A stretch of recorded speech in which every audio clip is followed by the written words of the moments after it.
Nah, ketika itu dirawatlah oleh seorang dokter gigi muda. Saya kurang tahu nih dokter gigi sekarang di mana. Namanya Dokter Erna. Dokternya kelihatan kayaknya sepertinya baru lulus atau masih muda lah. Jadi ketika ibu saya bilang, oh dirawat sama dokter gigi, lihat dokter giginya, wah dokter gigi masih muda, mau dirawat gitu.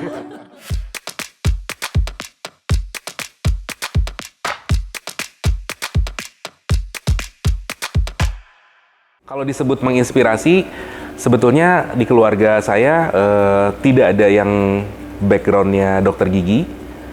Seingat saya, iya, saya sepertinya satu-satunya dokter gigi di keluarga saya pada saat itu ya. Pada saat itu, ayah saya itu jualan kue basah. Kalau kue basah itu seperti kue mangkok, kue lapis gitu ya.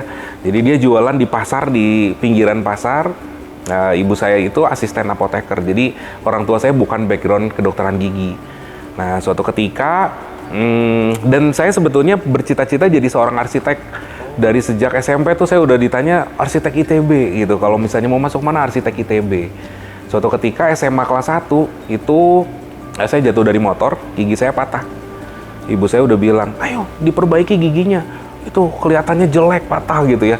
Saya waktu itu anak SMA berpikirnya keren, kayak abis berantem padahal jatuh dari motor gitu ya. Supaya serem gitu maksudnya gitu. Nah, ketika itu dirawatlah oleh seorang dokter gigi muda. Saya kurang tahu nih dokter gigi sekarang di mana. Namanya Dokter Erna. Dokternya kelihatan kayaknya sepertinya baru lulus atau masih muda lah. Jadi ketika ibu saya bilang, oh dirawat sama dokter gigi, lihat dokter giginya, wah dokter gigi masih muda, mau dirawat gitu. Anak SMA nih ya ceritanya ya, cerita SMA.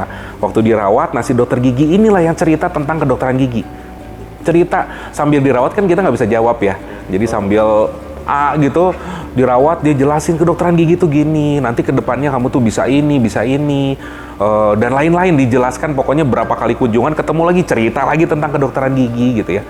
Nah, ketika saya UMPTN, dulu UMPTN itu saya udah buletin arsitektur ITB tuh pilihan 1. Saya rubah, saya hapus, tiba-tiba saya ingat si Dokter Erna ini, saya hapus ganti FKG Unpad.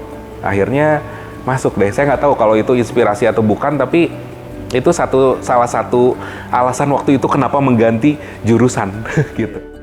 Akademisi ya, kalau menurut saya menjadi seorang akademisi itu adalah sebuah panggilan.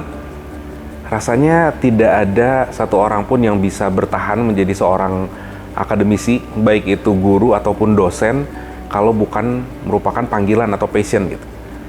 Nah, panggilan atau passionnya ini mungkin setiap orang, kalau saya berbincang sama rekan-rekan pengajar yang lain, itu bisa berbeda-beda. Ada yang justru tertariknya ke bidang pengajaran, ada yang tertariknya itu ke bidang penelitiannya atau pengabdian pada masyarakatnya. Tapi pada dasarnya menjadi seorang akademisi atau seorang profesional di bidang akademik itu harus merupakan suatu panggilan kalau menurut pendapat saya. Kalau buat saya gitu, yang paling sulit adalah menjadi role model. Kalau ilmu atau keterampilan bisa dipelajari, tapi menjadi contoh bagi mahasiswa kita, itu merupakan hal yang paling sulit. Dan satu hal lagi, menjadi seorang akademisi sebetulnya merupakan suatu proses. Jadi bukan sesuatu yang berhenti di tengah jalan, tapi sampai kapanpun itu akan terus berproses untuk terus belajar. Gitu. Sesuatu kalau dikerjakan dengan sukacita dari hati itu akan terasa ringan. Nah, saya pribadi sih merasakan, misalkan ketika bidang saya itu manajemen rumah sakit.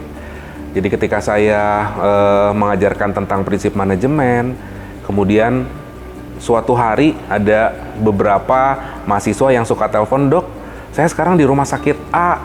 Saya dulu ngambil S2 manajemen tuh setelah denger kuliahnya dokter loh. Nah, itu tuh rasanya tuh semua jerih lelah kita tuh terbayar lunas ya.